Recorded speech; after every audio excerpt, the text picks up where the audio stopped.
भगवान बाबा हनुमान जी को प्रणाम।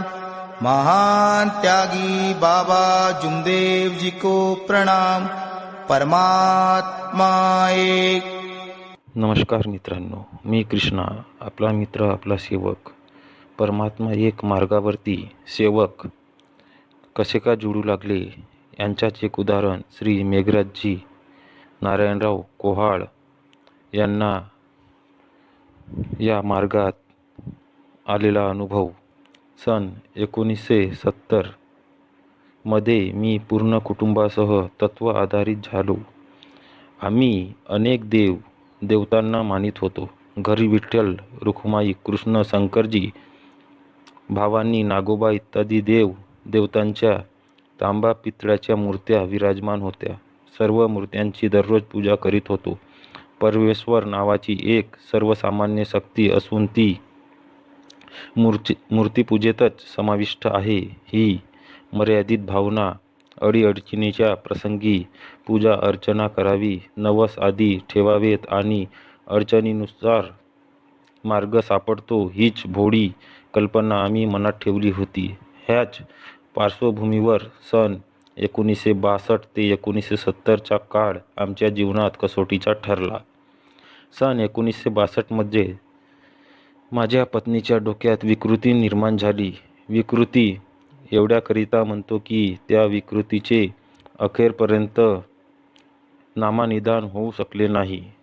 तिला तिच्या डोक्यामध्ये हवा चालल्यासारखा भास होत होता आणि त्यापासून तीव्र वेदना होत होत्या।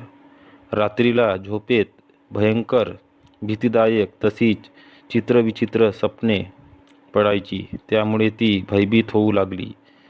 त्यातच डोक्यातील वेदना वरच्यावर झटके यायचे, कधी सारखी रडत राहायची तर कधी सारखी हसत। पुढे पुढे वेदना आणि त्रास असह्य होत गेल्या। घराच्या लोकांच्या नजरा चुकल्या की जवळपासच्या विहिरीकडे धाव घ्यायची आणि विहिरीमध्ये पाय टाकून काठावर बसून राहायची। कुणाची नजर पडल्यास घरी आणून देत असत अथवा शोधाशोध करून आम्हास आणून द्यावे लागत असे। स्वाभाविकच आमच्या मनात भीती निर्माण झाली आणि कामाच्या वेळी आम्ही तिला बंद खोलीत ठेवू लागलो। तिला एकटे सोडले अथवा एकटीला काम करून देणे धोक्याचे वाटू लागले। कधी काय करील ह्याचा नेम उरला नव्हता। पूर्ण कुटुंबात चिंतेचे वातावरण निर्माण झाले। मुक्तीकरिता घरी पूजन असलेल्या सर्व देवतास अनेक नवस केले। बरेच डॉक्टर, मेडिकल दवाखाने पालथे घातले।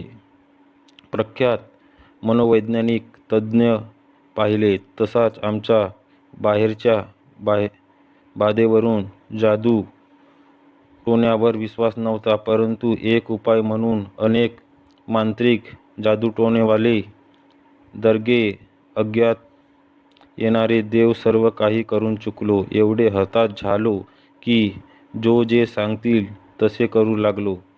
सतत 7-8 वर्षे सारखे प्रयत्न करूनही काहीच फायदा नाही। कुठे काहीच थारा लागला नाही। चोहोबाजूंनी हताश झालो। पूर्ण कुटुंबावर निराशाची छाया पसरली। तसेच कुठेच लक्ष लागेना। जाम वैतागलो। सतत 7-8 वर्षे संघर्ष करूनही एका कवडीचे आराम समाधान झाले नाही, तेव्हा परिस्थितीच्या घेऱ्यामुळे ती गेलेली बरी ह्या निष्कर्षावर आम्ही यावे लागलो।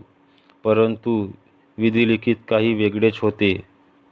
तेवढ्यातच एकदा त्या तत्वावरील सेवक श्री शंकरराव हेडाऊ यांची अचानक भेट झाली। त्यांना आमच्या दुःखाची पूर्ण कल्पना होतीच। त्यांनी माझे नैराश्यपूर्ण शब्द ऐकून शेवटचा प्रयत्न म्हणून महानत्यागी बाबा जुमदेवजीकडे जाण्याचे सुचवले। जड मनाने मी बाबाकडे गेलो आणि त्यांना पूर्ण इतिहास सांगितला। बाबांनी सहानुभूतीने सर्व ऐकून घेऊन मार्गाची रूपरेषा समजावून दिली। कुटुंबातील मंडळीसह विचार करून काय ते ठरवायला सांगितले।